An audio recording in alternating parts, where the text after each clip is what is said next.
Ya, bismillahirrahmanirrahim. Assalamualaikum warahmatullahi wabarakatuh. Waalaikumsalam warahmatullahi wabarakatuh. Yang saya hormati Wakil Kepala Sekolah Pinang Besar Selatan 20, rekan-rekan kerja semuanya. Terima kasih sudah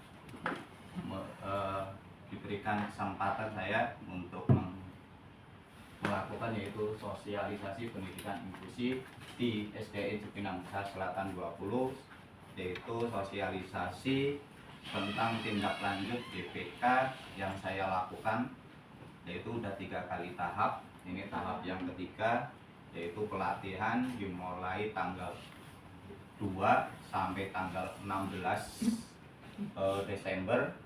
Mudah-mudahan dari pelatihan ini saya bisa sharing dengan teman-teman semuanya tentang pendidikan inklusi, bahwa pendidikan inklusi di Indonesia itu sangat minim, ya.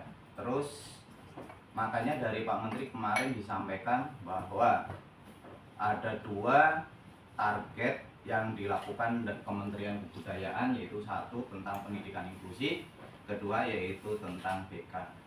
Makanya di sini digalakkan untuk guru-guru GPK, yaitu guru pendamping khusus, untuk melakukan sosialisasi, ya. Terus untuk selanjutnya, nah ini peraturan yang pemerintah yang sekarang dilakukan, yaitu melalui beberapa tahap. Pertama yaitu tentang Peraturan Pendidikan Nasional Nomor 70 Tahun 2009, bahwa peraturan ini mengatur tentang pendidikan inklusi bagi peserta didik yang memiliki kelainan atau potensi kecerdasan dan atau bakat istimewa. Makanya kita sekarang bahasanya anak istimewa, jadi bukan anak ABK lagi, jadi dipanggilnya anak istimewa. Terus yang selanjutnya Peraturan Menteri Pendidikan, Kebudayaan, Riset, dan Teknologi Nomor 48 Tahun 2023, yaitu peraturan ini mengatur tentang kewajiban sekolah formal untuk mengakomodasi dan memfasilitasi kebutuhan peserta didik penyandang disabilitas. Jadi tidak ada batasan di sini. Jadi pendidikan formal itu harus menerima anak-anak inklusi tanpa batas, ya, karena dari kementerian sudah menggalakkan yaitu guru-guru GPK yang membantu di pendidikan formal, ya. Terus yang ketiga Peraturan Pemerintah Nomor 13 Tahun 2020, yaitu peraturan ini mengatur tentang akomodasi yang layak untuk peserta didik penyandang disabilitas. Jadi kita di sini akan membahas tentang program akomodasi termasuk semuanya. Terus selanjutnya kita paham bahwa jenis-jenis inklusi yang harus kita pahami di sini, ya, supaya dari guru-guru reguler tahu hambatan-hambatan anak, ya, mulai dari 1 yaitu disabilitas tentang penglihatan seperti tunanetra. Terus selanjutnya disabilitas pendengaran tunarungu, disabilitas intelektual atau tunagrahita, terus dengan disabilitas fisik atau tunadaksa. Selanjutnya disabilitas sosial. Terus ada gangguan pemusat perhatian dan hiperaktivitas atau ADHD. Selanjutnya yaitu gangguan spektrum autisma. Ya, ini biasanya kalau autis itu dia lebih gangguan pada spektrum, jadi dia tuh lebih tidak bisa mengendalikan emosinya, gitu. Terus selanjutnya gangguan ganda. Nah, gangguan ganda itu dia punya kelainan ganda, ya, yang dimana kelainan itu harus kita atasi juga. Terus selanjutnya yaitu kapasitas penyerap yang lamban atau slow learner, ya, ini penyerapannya lamban, ya. Terus yang selanjutnya yaitu anak dengan gifted, anak yang memiliki kemampuan dan kecakapan luar biasa di atas rata-rata anak seusianya. Nah, yang ini jadi untuk pembahasan inklusi di sini, bahwa inklusi itu terhitung dari anak yang di bawah rata-rata sampai anak yang di atas rata-rata, itu termasuk kita anggap inklusi, ya. Anak terlalu cerdas yang melebihi batas usianya itu juga inklusi. Kadang biasanya anak-anak ini ya lebih merendahkan orang lain. Ya, jadi dia merendahkan gurunya, merendahkan temennya, ya, dan tidak mau dinasehati. Nah, itu.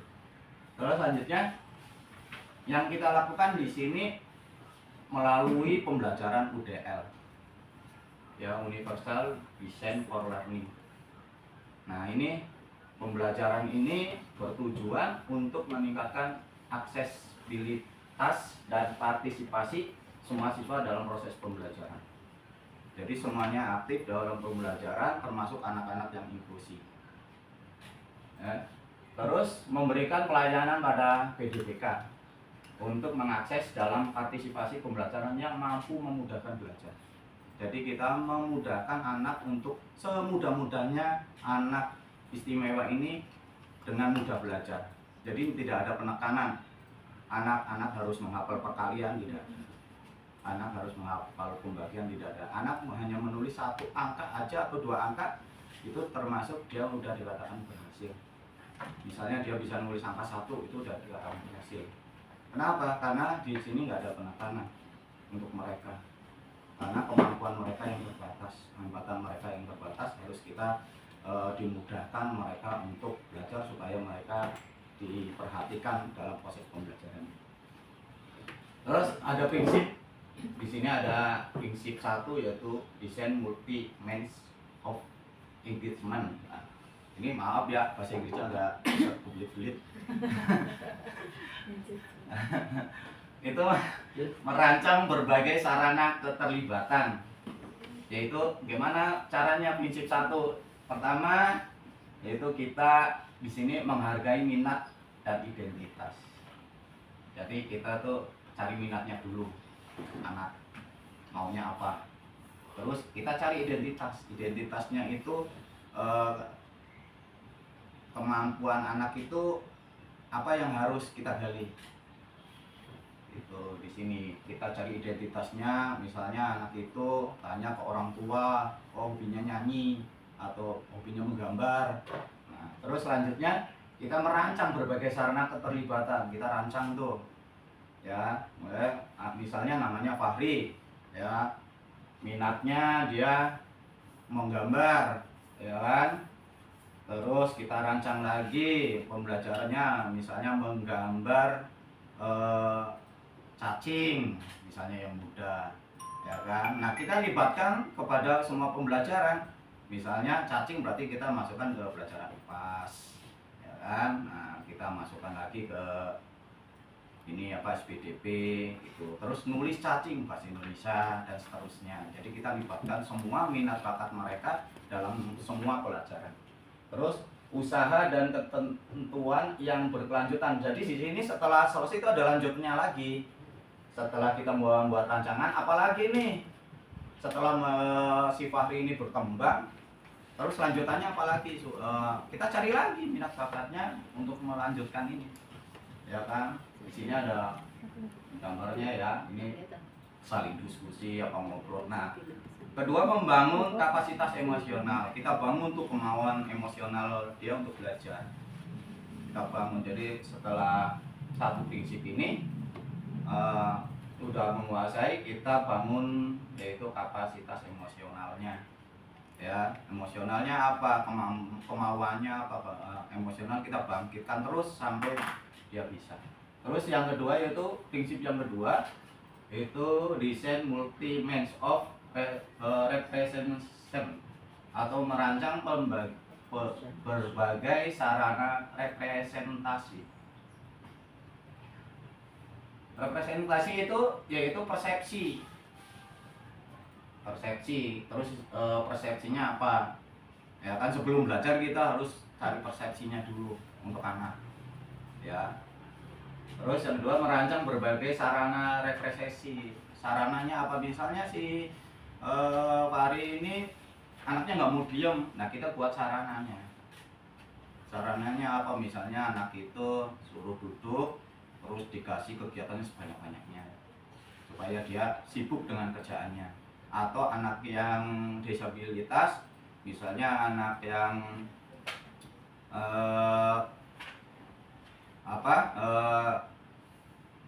tunanetra, kita bisa mencoba misalnya dengan pendengaran audio, suruh mendengarkan. Nah itu saran. Terus bahasa dan simbol, ya. Nah kita menguasai bahasa dan simbolnya. Maksudnya bahasanya dia apa, terus simbol-simbol biasanya itu dia nunjuk anak yang misalnya tunawicara. Nah kita di sini dibuat misalnya gambar, di papan tulis, terus suruh nunjuk. Misalnya gambar, ayo nomor 1 gambar apa, suruh nunjuk.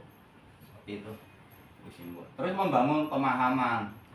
Setelah itu kita bangun pemahaman mereka tentang yang sudah dilakukan. Terus yang ketiga yaitu desain multi man of action and expression. Rancangan pembelajaran sarana aksi dan ekspresi. Kita cari interaksinya dengan teman, dengan guru. Nah, interaksinya kita coba. Terus yang dia rancang bangunan sarana aksi dan ekspresi. Misalnya dia bisa pantomim atau dia bisa bergaya, ya suruh maju ke depan, coba gaya bebek gimana, nah, tuh. Apa gimana orang jalan, nah seperti itu sudah termasuk pembelajaran. Terus ekspresi dan komunikasi, nah kita latih dengan ekspresi dan komunikasi, dia ketawa, dia senang atau bahagia. Terus bangun strategi, kita bangun tuh strategi pembelajarannya. Setelah kita tadi dari tahap 1, 2, dan 3, terakhir kita membangunkan yaitu strategi pembelajarannya. Strateginya bagaimana supaya anak itu bisa menerima ilmu yang kita sampaikan. Terus di sini ada kerangka kerja UDL, keterlibatan, representasi, aksi dan ekspresi. Nah ini jadi kerangka kerjanya ini. Misalnya di sini ada contoh menjaga air di lingkungan tempat tinggal misalnya, atau sambil menikmati bekerja sama. Ya, keterlibatannya berarti semua anak, misalnya anak itu misalnya yang inklusi suruh bikin apa? Itu kipas dari kertas, ya dia suruh ngelipet-ngelipet aja. Yang penting ada kerjasamanya, bantunya di situ, kipas dari kertas, ya, dan seterusnya. Nah ini kan sebenarnya kerja otak pada pembelajaran UDL untuk inklusi. Ini jaringan strategisnya itu pasti dia bagaimana, dia itu bingung bagaimana. Nah makanya kita bantu di sini. Bagaimana yang harus dia lakukan, bagaimana caranya, kita harus bangun nih otak mereka untuk di sini. Terus kedua, mengapa dia tuh bingung, saya mengapa, apa yang harus saya lakukan di sini, mengapa, ya kan, afektif. Nah makanya kita bantu di sini, psikomotor, psikomotoriknya, ya, atau afektifnya di sini kita bantu. Terus jaringan pengenalan apa, kadang mereka itu pasti nanya terus apa, ya, ini apa bu, ini apa, dia pasti bingung di situ. Nah ini yang kita harus bantu di sini, ya. Jadi kita bangun, kita bantu di sini. Nah ini manfaatnya dari tantangan UDL, mulai dari terlibatan lebih tinggi, fokus pada kelebihan, dorongan inklusinya, terus hilangan hambatannya. Jadi kita di sini, ya, keterlibatannya yang lebih tinggi berarti kita tingkatkan, tapi lebih tingginya tetap terbatas karena kan anak inklusi ada batasannya. Terus fokusnya bagaimana, dorongannya bagaimana supaya dia mau belajar, terus hilangan hambatannya bagaimana, kita hilangkan hambatan mereka supaya dia nggak permanen di situ aja start. Makanya kita hilangkan hambatan-hambatan mereka, kesulitan mereka. Terus penerapannya bagaimana, yaitu DL di dalam kelas. Kita bisa menggunakan, yaitu menghadirkan desain universal untuk pembelajaran ke dalam kelas, yaitu ada 3 prinsip. Prinsip yang pertama yaitu di dalam kelas, prinsip keterlibatan menyediakan penyediaan berbagai cara keterlibatan. Jadi kita libatkan anak itu, jangan ditinggalkan, dilibatkan dengan anak-anak yang reguler untuk mengikuti pembelajaran, tapi tingkat bobotnya dimudahkan. Terus Prinsip representasi menyediakan berbagai upaya dalam mendukung aksi dan ekspresi belajar. Ya, kita mengupaya menyediakan berbagai upaya dalam mendukung mereka, mulai aksinya, ekspresinya, ya kan. Kita dukung semua kemauan dia harus kita turutin, bukan kita yang menurutin kemauan dia, tapi kemauan dia yang kita turutkan, yang kita ikuti. Nomor ketiga, prinsip aksi ekspresi menyediakan berbagai upaya dalam mendukung aksi dan ekspresi belajar. Ya, prinsip aksi dan mereka ya kita dukung. Kemauan mereka, misalnya dia maunya cuma lihat-lihat ya biarin, nggak apa-apa. Lainnya membaca buku, dia cuma buka-buka buku, nggak apa-apa. Karena memang keterbatasan dia di situ hanya melihat aja. Terus contoh praktik penerapan UDL di dalam kelas bisa kita lakukan, yaitu pertama membuat catatan tujuan pembelajaran, terus memberikan pilihan dalam mengerjakan tugas. Jadi kita kasih dia pilihan, kamu maunya apa? Gambar bu, maunya apa? Nulis. Jadi kemauan dia. Terus ruang belajar yang fleksibel. Sebenarnya kalau anak ditaruh di depan, terus anak itu memang inklusi tapi ditaruh di depan, itu sebenarnya kita salah. Itu kita sudah tidak membebani mereka. Terus selanjutnya menyampaikan teks dan audio digital, kita siapkan teksnya, audionya kita siapkan buat anak-anak inklusi. Memberikan umpan balik dalam pembelajaran. Umpan baliknya apa? Tadi kamu gambar apa? Tadi kamu ngapain? Nah, umpan baliknya gitu aja. Terus menggunakan berbagai jenis bantuan bagi peserta di dalam kelas. Kita nyiapkan yaitu berbagai jenis bantuan-bantuan supaya mereka mudah untuk belajar. Memilih cara penilaian yang beragam. Jadi beragam penilaiannya, kita cukup lisan aja boleh, karena kita nggak harus diwajibkan anak inklusi itu mengerjakan tugas. Terus penggunaan beragam dalam alat asesmen, ini asesmen untuk anak inklusi.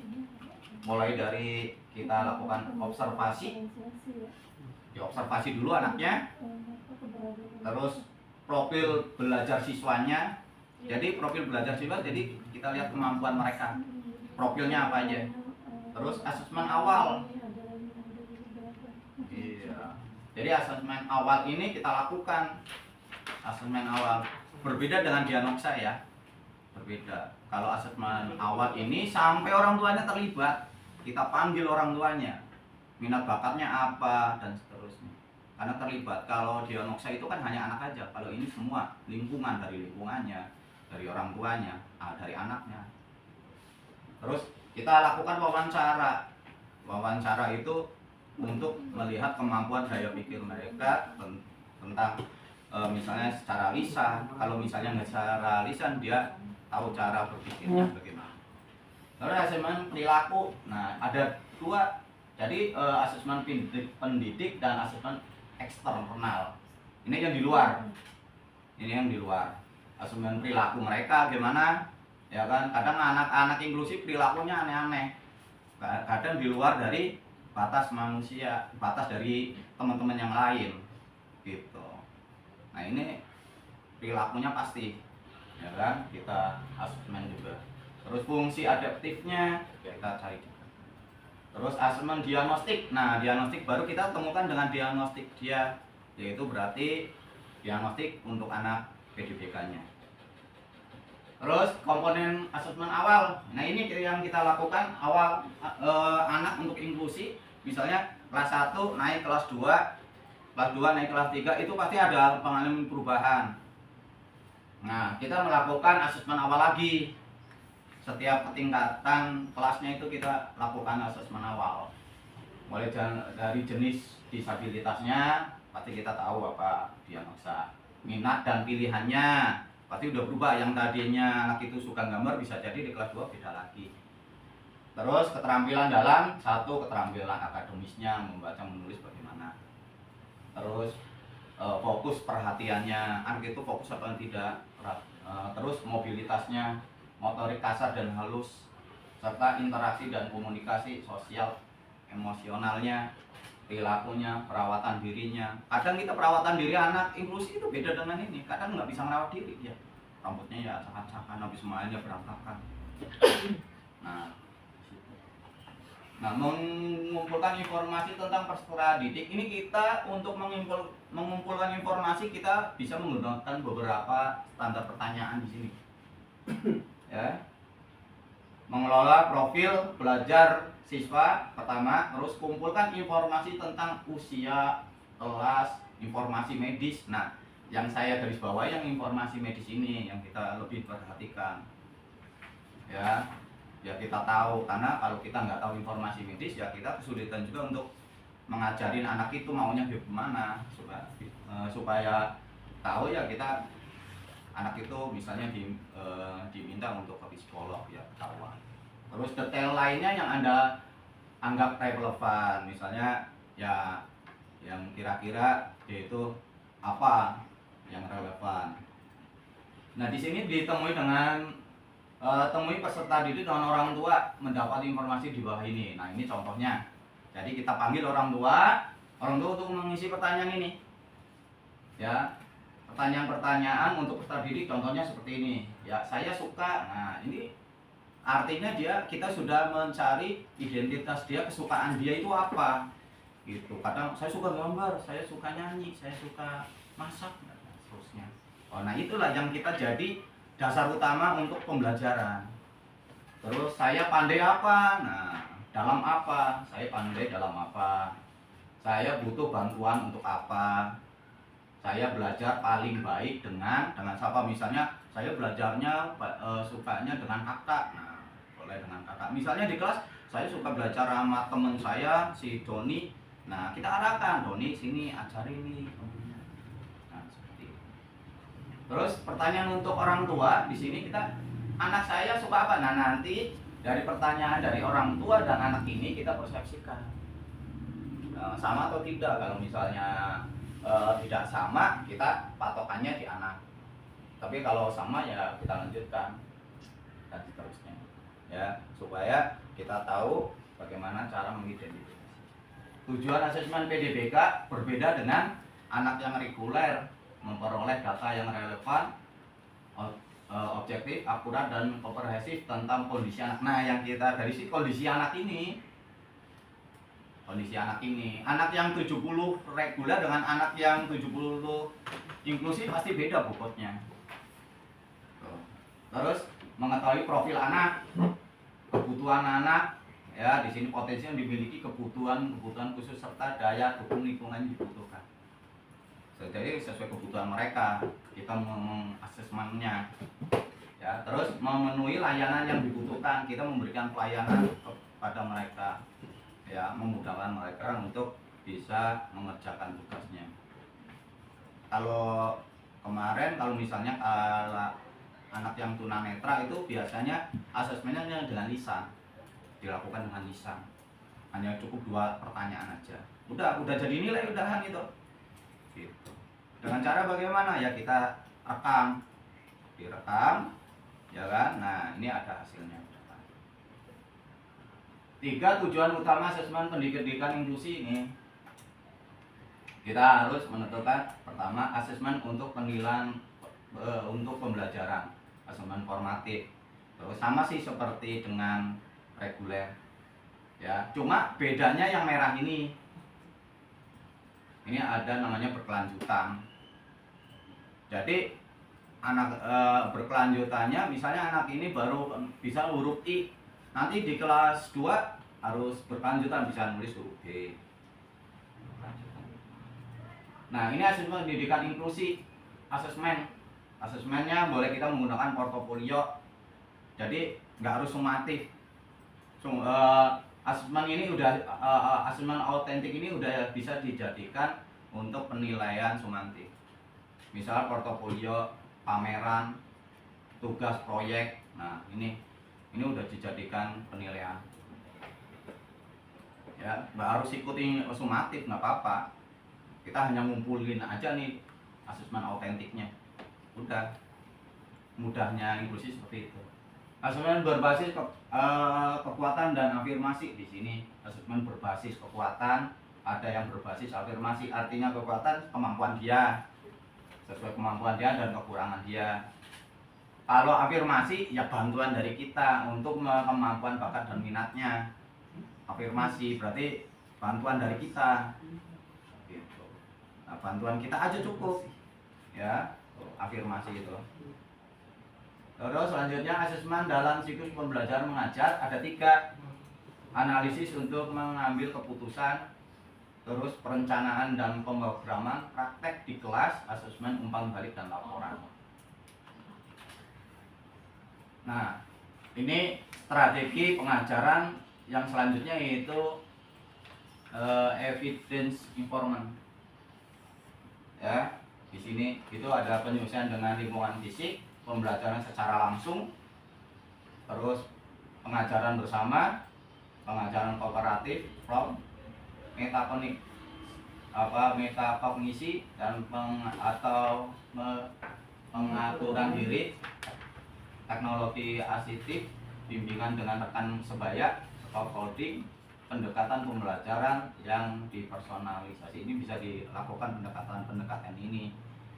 Banyak pendekatan tinggal milih mau pendekatan yang mana, dengan lingkungan fisik ya boleh, secara langsung ya boleh, atau pengajaran bersama langsung. Nah, ini tadi saya lanjut aja.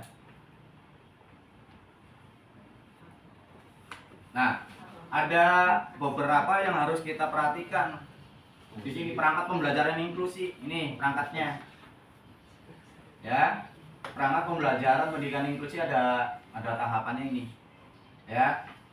Yang tadi identifikasi awal bagaimana. Terus yang kedua, PPI, program pendidikan inklusi. Terus RPP akomodasi. Terus laporan hasil belajar.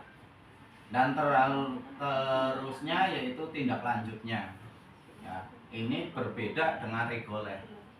Ya, programnya mereka khusus ini, namanya program khusus, ya, program khusus untuk pendidikan inklusi. Terus capaian pembelajarannya bagaimana? Ya berbeda juga, sesuai dengan peraturan.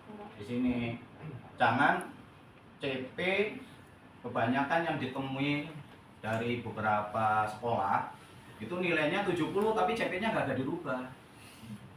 Itu misalnya anaknya ini 75 nilainya, terus anak yang reguler sama 75 tapi CP-nya sama. Terus di sinilah yang nggak ada pembedanya.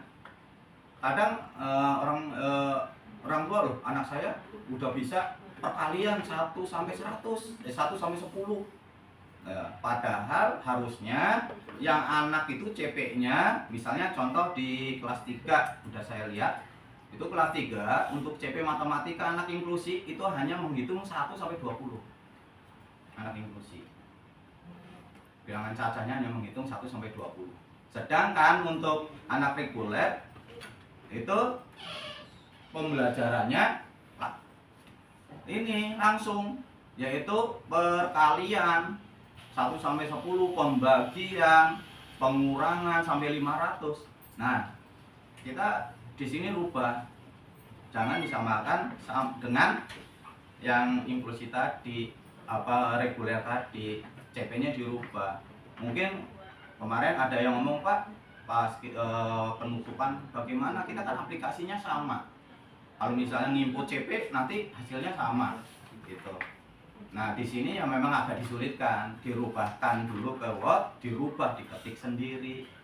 Itu kan anak inklusi nggak banyak tuh, paling cuma 2 atau 3. Kalau nggak ya dikopas aja, kopas. Gitu. Nah, penemuan dari teman-teman seperti itu. Jadi kalau misalnya kita kasih 70 dengan CP yang sama, tapi kita nggak ada pembedanya. Sama-sama nggak ada perbedaannya di situ. Mana yang inklusi, mana yang bukan. Karena dari SMP, SMA, termasuk teman-teman kemarin yang guru SMP sama SMA lihat rapotnya sama gitu loh. Lah ini sama gitu, ya kan? Itu nggak terjadi di SD aja, di SD, SMP, SMA juga seperti itu gitu loh.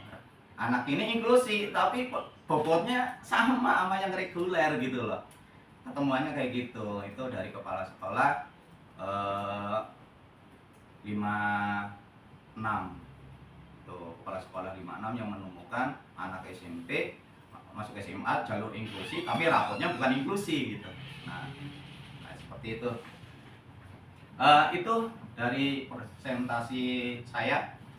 Mungkin ada, mohon maaf atas kekurangannya ya. Gimana ya, ini di sini sharing aja sih, sharing. Mungkin kalau ada yang belum apa ya, ini boleh tanya nggak apa-apa, karena di sini saya nggak mergurui bukan orang hebat juga, nggak mergurui juga. Di sini kita sharing aja. Yang mungkin ada yang tanya. Oke, Bapak Ibu yang mau tanya ya. Yang mau tanya Oke. tentang pendidikan inklusi. Gimana? Cukup mungkin kali ya. Paham semua. Ada pertanyaan apa enggak? Ya, Sar. PPI apa Itu, Sar. bagaimana tadi? Tadi, Pak. Bagaimana? Betul aja, Sar. Apa? Saya tanya, Ah. kan yang ada sekarang di kelas ini kan udah semester 1 ya, itu pembagian raport. Sementara sebagai gurunya itu belum tahu anak itu inklusi atau tidak. Tapi dalam KBM, di dalam kegiatan belajar mengajar itu memang anak ada beberapa anak yang lain dari yang lain gitu. Maksudnya kita bisa membandingkan anak yang bisa dan anak itu yang sampai satu semester itu tidak mengenal apapun, belum mengenal apapun. Tapi kita tidak bisa mengkategorikan bahwa itu anak inklusi karena belum ada surat atau keterangan. Itu ini lebih jadi ya raportnya. Itu benar apa salah kalau saya itu menyamakan dengan anak yang reguler yang bisa? Ya tadi ini kan udah 1 semester. Jadi kita lakukan di awal anak itu masuk, kita udah melakukan identifikasi seharusnya. Jadi dengan beberapa tahap hambatan-hambatan tadi yang mulai dari asesmen dan seterusnya, awal itu tadi identifikasi awal itu kita harusnya udah tahu. Tetapi kalau misalnya sampai sekarang ini belum tahu, tapi kita belum melakukan, ya kita lanjutkan di tahap berikutnya. Misalnya di semester 2 gitu. Ada memang beberapa guru yang misalnya semester 1 nih saya belum ketemu nih identitasnya apa, mengidentifikasinya apa, ini kita belum ketemu. Kita lanjutkan aja nanti di semester 2, nggak apa-apa. Yang penting ada progresnya di situ. Nah, nanti baru kita, oh anak ini berarti ini. Terakhir dari inklusi itu ya tadi ke medis, Bu. Ya, jadi medis itu sangat membantu kita. Jadi intinya memastikan anak itu hambatannya itu di mana. Nah, itu kalau misalnya udah dapet, nah baru kita arahkan ke rapotnya tadi. Gitu. Kalau belum menemukan apa-apa, ya kita anggap aja masih ikuti reguler. Oke. Ya, udah? Ya, demikian dari saya. Mohon maaf ya kalau salah kata, salah pengucapan, apalagi bahasa Inggrisnya ya. Salah tulisan dan sebagainya, salah ketikan. Ya, saya mohon maaf ya. Demikian saya tutup untuk sosialisasi. Assalamualaikum warahmatullahi wabarakatuh. Waalaikumsalam warahmatullahi wabarakatuh.